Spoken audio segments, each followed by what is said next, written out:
La poesía de los años 60 hasta 1975.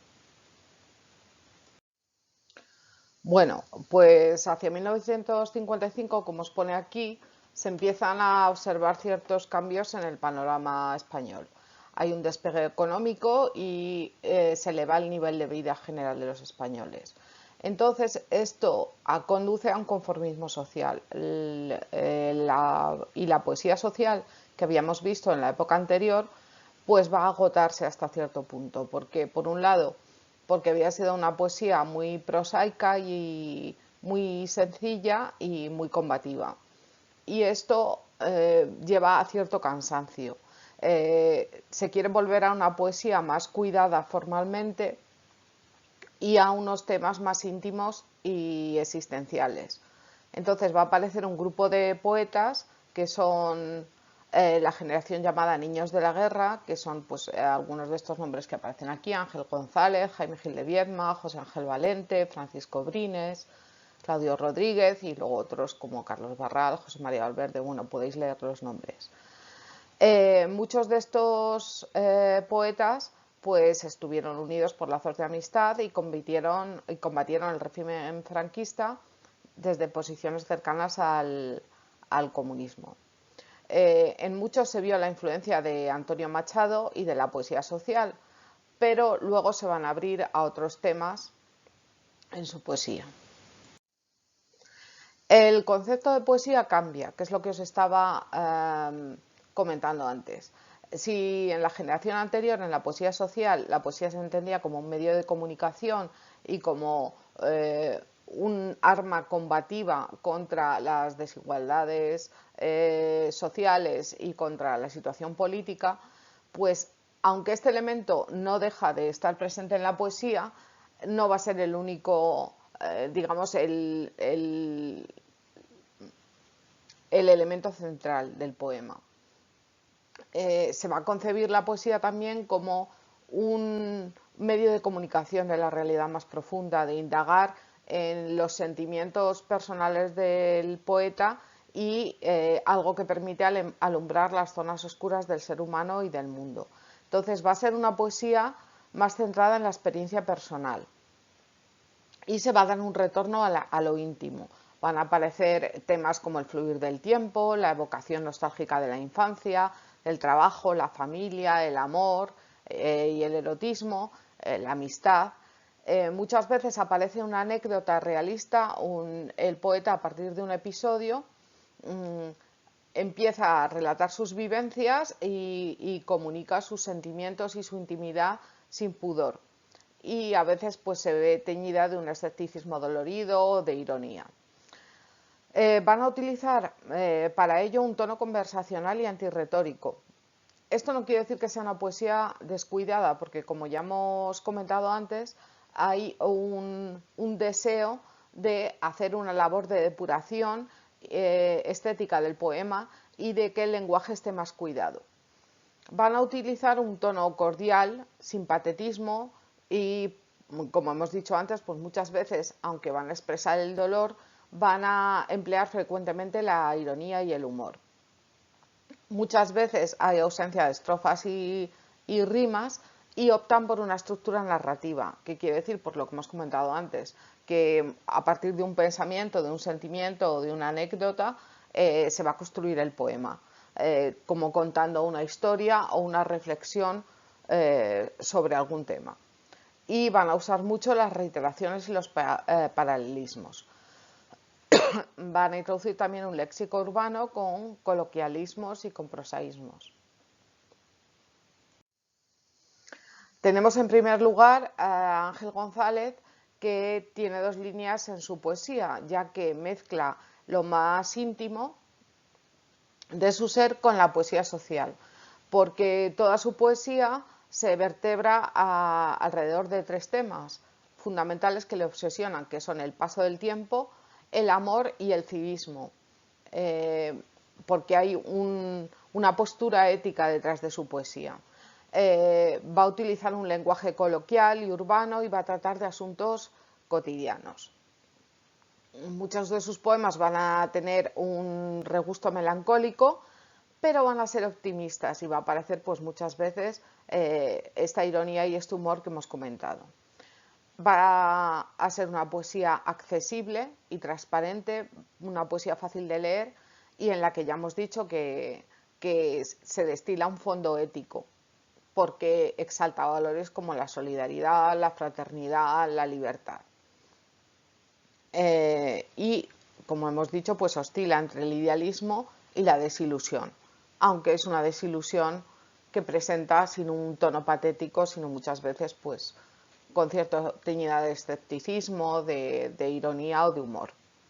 Pues algunos de sus poemarios que aparecen aquí son Áspero Mundo, Grado Elemental o Tratado de Urbanismo.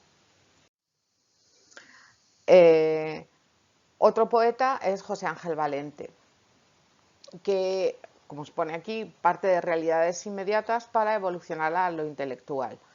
En la poesía de José Ángel Valente se va a ver influencias de la mística o el sufismo, a través de figuras como de la mística como San Juan de la Cruz o Miguel de Molinos. Sin embargo, él no se va a hacer esta aproximación a la mística desde el dogma religioso, sino utilizando esta inspiración en la mística para hablar de la experiencia del poema como una experiencia de iluminación que el poeta tiene y que esa iluminación traslada a su poema, como una especie de una experiencia transformadora tanto para el poeta como luego él desea que le sea para el lector. En su poesía también se va a ver la influencia de la pensadora María Zambrano. Y como ya hemos dicho, es una poesía muy exigente, muy culturalista, en que van a aparecer, además de estas influencias de la mística y de la filosofía, pues muchos elementos de la tradición cultural, elementos de otra poesía de otras épocas, de prosa, y también van a aparecer elementos de la música o de la pintura, porque es una poesía muy exigente formalmente y temáticamente y muy ambiciosa. Hay también en su poesía mucha influencia del poeta Juan Ramón Jiménez y de su concepción de la poesía pura. Luego está Jaime Gil de Viedma, que en sus primeros poemas van a ser más intimistas y va a introducir el compromiso social posteriormente en poemarios como Compañeros de viaje. ¿Qué va a hacer Jaime Gil de Viedma? Va a evitar el surrealismo en su poesía y busca hacer una poesía contemporánea y racional y utilizando un lenguaje coloquial. En 1953 él se marchó a vivir a Oxford y estuvo en contacto con la poesía anglosajona del momento, por ejemplo la poesía de Stephen Spender o de T.S. Eliot, y va a influir muchísimo en su poesía posterior. Como hemos dicho, desde una poesía más intimista evoluciona a hacer una poesía en la que aparece un contenido más social y en la que él va a denunciar, por ejemplo, la hipocresía burguesa, aunque él pertenecía a la clase burguesa, la miseria del sistema capitalista o la presión del pueblo, y también va a denunciar pues, la situación de la mujer y la discriminación que sufría en esa época. También va a cultivar la poesía amorosa, Jaime Gil de Viedma. Por ejemplo, en su libro A favor de Venus van a aparecer muchos poemas impregnados de amor y erotismo. Luego tenemos a Claudio Rodríguez, que publicó su primer libro, Don de la ebriedad, siendo muy jovencito, y fue uno de los debuts más brillantes de la poesía española de la segunda mitad del siglo XX. Claudio Rodríguez concibe el poema como el esfuerzo que tiene que hacer el poeta es captar un momento mágico de revelación. Es algo parecido a la influencia que tenía de la mística José Ángel Valente, que hemos visto anteriormente. Él dice que escribió muchos de sus poemas de don de la ebriedad en sus paseos pues, por su tierra natal zamorana o por Salamanca, y en estos paseos por el campo pues él de pronto sentía como esa iluminación, ese momento en que el espíritu se abre a la contemplación del mundo y a ver algo que está más allá de lo cotidiano, y que es lo que él intenta captar en el poema. Igual que ocurrió con Jaime Gil de Viedma, pues gracias a la ayuda de Dámaso Alonso y Vicente Alexandre, Claudio Rodríguez estuvo trabajando como lector en Inglaterra. Y allí pues tuvo contacto con la poesía inglesa y concretamente con los poetas románticos ingleses, con Byron, con Keats y con Shelley, que van a influir muchísimo en su poesía, igual que la poesía anglosajona más contemporánea había influido en la poesía de Jaime Gil de Viedma. Claudio Rodríguez se dedicó a la enseñanza universitaria una vez que volvió a Madrid, y se va a consagrar definitivamente en los años 70. Va a recibir el Premio Nacional de Poesía y va a ingresar en la Real Academia Española. Claudio Rodríguez es un poeta que tiene una obra no muy extensa, porque son 5 libros, pero es una obra muy exigente y de una calidad extraordinaria. Luego tenemos a la poesía de Francisco Brines, que se caracteriza, como os pone aquí, con un tono intimista y la constante reflexión sobre el paso del tiempo. Él muchas veces en sus poemas evoca la niñez y que él ve como un paraíso perdido, y lo que hace en su poesía es un intento de capturar ese momento que se ha marchado para siempre y utilizarlo para consolarse de alguna manera esos momentos de belleza de la infancia y de la juventud, como un medio de salvar algo de aquellos paraísos que se han perdido para siempre. En su poesía se nota un equilibrio clásico y un tono melancólico, que, como hemos dicho, él ante la angustia de la muerte o la vejez o el paso del tiempo, pues va a tomar su poesía este tono melancólico.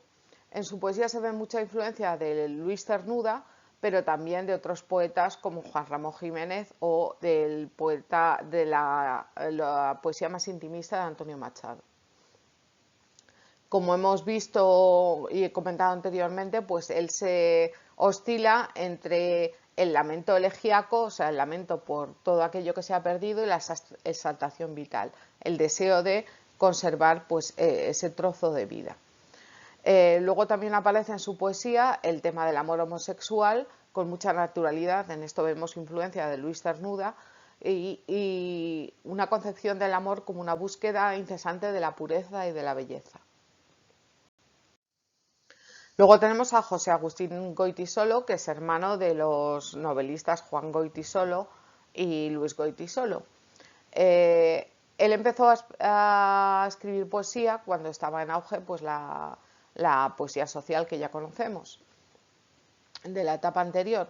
Pero, y como pasa con los poetas de este grupo, pues va a introducir una poesía más íntima y que vira más hacia los temas más personales y reflexivos sobre la existencia humana. Algo característico de la poesía de José Agustín Goytisolo es su oído perfecto para el lenguaje de la calle, y tiene una sintonía tremenda con esto. Esto lo que ha llevado es que muchos cantantes hagan canciones a partir de su poesía. En su poesía también late, como hemos dicho, la ironía y el humor muchas veces, y como dice Manuel Vázquez Montalbán, que es otro de los poetas que van a aparecer aquí, que también fue novelista y periodista, en su poesía late un nuevo humanismo, con la concepción de que la libertad de cada individuo está en manos de todos los demás, pero a su vez en las manos de cada uno está la libertad de los otros. Entonces, establece este concepto de fraternidad en que el destino de todos está en las manos de cada uno de nosotros. Luego está Antonio Gamoneda. Como os pongo aquí, su condición de niño de la guerra, de haber sido niño durante la guerra civil, pues le marcó y dejó una impronta en algunos de sus poemas. En su libro Sublevación inmóvil va a recoger una poesía escrita desde la perspectiva de la muerte, porque la idea de la muerte es algo que va a estar presente en casi toda su poesía. Publica también Blues Castellano, que es un poemario con influencia métrica del jazz.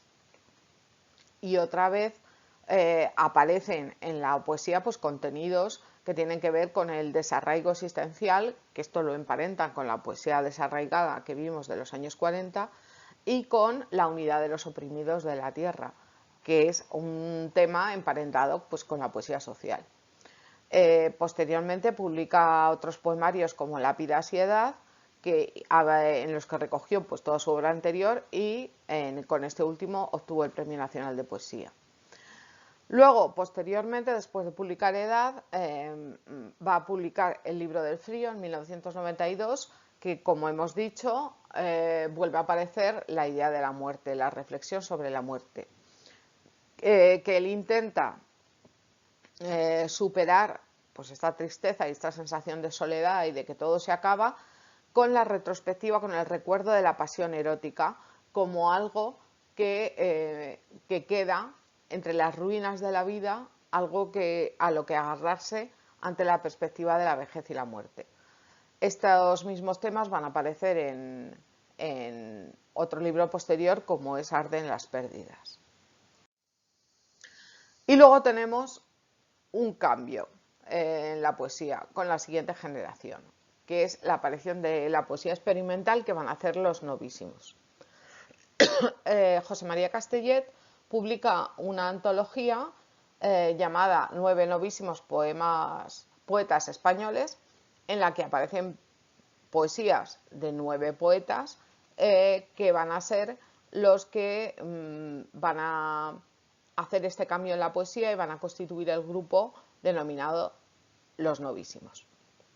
Entonces, es una tendencia original y representa un cambio respecto a la generación anterior.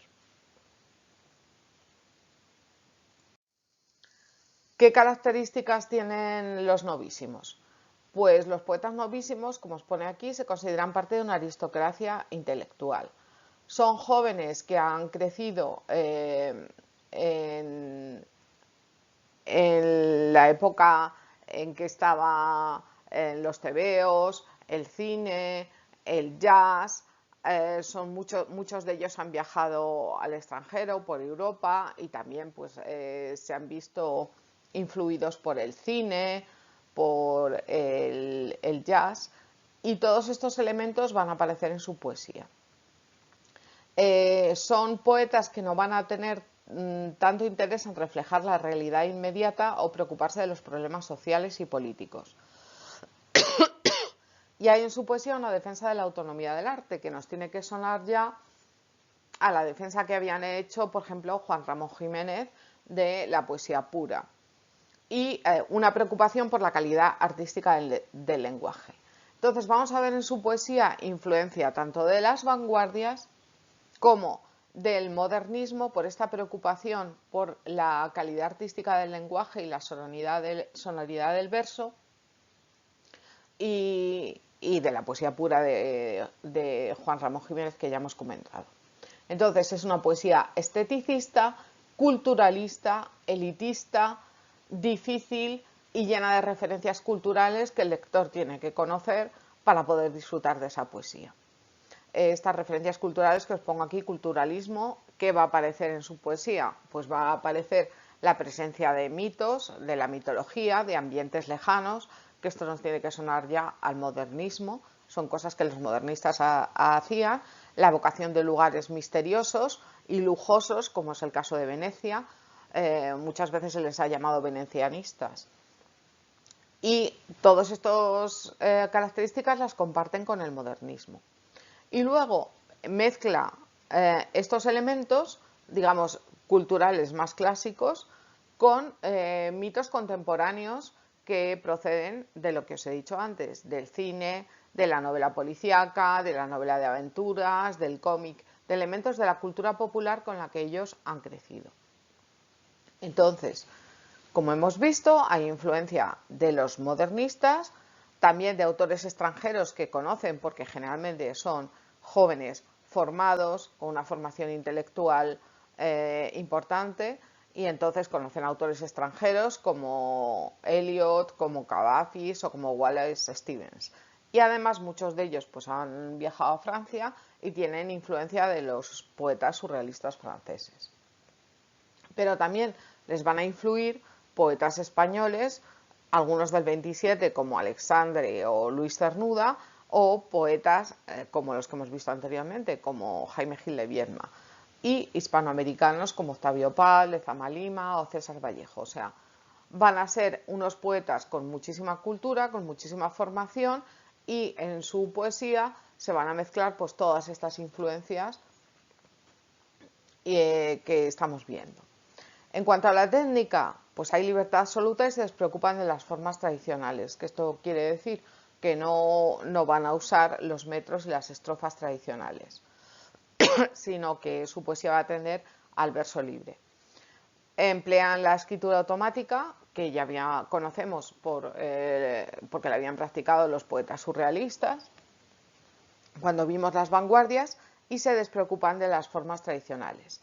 Y emplean también el collage. ¿Qué es el collage? Pues es como pegar en la poesía elementos que vienen de diferente procedencia. Entonces, pueden pegar trozos de canciones, citas históricas o literarias, frases del cine, cualquier tipo de elementos culturales que a ellos les sugieran algo. Muchas veces en su poesía se van a suceder imágenes inconexas, lo que os he dicho, letras de canciones, o van a aparecer fragmentos de noticias del periódico, porque a ellos les sugieran algo o les parece una metáfora adecuada para algo que quieren contar. La figura más importante de este grupo es probablemente Pere Guimferrer, que gana el Premio Nacional de Poesía con su libro Art del Mar, donde aparecen pues, muchos de los elementos que hemos comentado, que son comunes a los novísimos, como referencias culturales, evocaciones de artistas del pasado o lugares como Venecia. Y luego tiene una obra, otro poemario, que es La muerte en Beverly Hills, que va siguiendo una historia amorosa que está enmarcada en el mundo del cine americano de los años 30. Como os he comentado, pues aparecen en la poesía de estos poetas pues muchos elementos del cine, del jazz, del cómic, de la novela policíaca, de la novela de aventuras, de la prensa, de cualquier tipo de cosa, en una mezcla bastante curiosa de la alta cultura, porque también aparecen referencias a la mitología, a autores del pasado, y la cultura, más alta cultura, con la cultura popular. También tenemos a Manuel Vázquez Montalbán, que además de poeta, pues fue periodista y novelista. En su poesía, pues muchas veces habla de los derrotados de la guerra civil, porque además él ejerció la resistencia contra la dictadura de Franco desde el comunismo. Y entonces va a aparecer la represión de la dictadura y en muchos poemas van a ser como poemas iniciáticos en los que se habla de la formación de la sensibilidad de un niño y de un joven, como un niño y un joven se va convirtiendo en adulto a partir de experiencias que va viviendo. En muchos poemas, como hemos comentado que es característico, aparecen ristras, o sea, listas de nombres propios extraídos de todos estos elementos de la alta cultura y de la cultura popular, con citas literarias, frases que pueden provenir pues, de una canción, de una obra literaria, de una noticia, títulos de poemas, títulos de canciones, títulos de películas. Y entonces en su poesía se aprecia un gran sentido lúdico, unas ganas de jugar y una ironía que rebaja el patetismo de las realidades duras que tratan muchos de sus poemas. Y hay en ellos pues una importante carga testimonial y crítica. Testimonial, pues por lo que hemos dicho, porque va a hablar de sus propias experiencias, y crítica pues por esta postura crítica frente a la realidad social y política. Luego, entre los novísimos, el último que tenemos es a Leopoldo María Panero, que es hijo de Leopoldo Panero, un poeta de la poesía arraigada de los años 40, y es el prototipo del poeta maldito. Es un chico pues que fue ingresado en un psiquiátrico en el que ha pasado pues la mayoría de su vida. Y de hecho muchos de sus poemas pues hablan de esta experiencia de estar en el manicomio.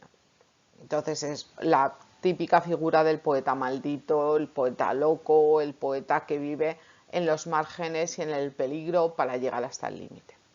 Bueno, pues esto es lo principal de la poesía de esta época.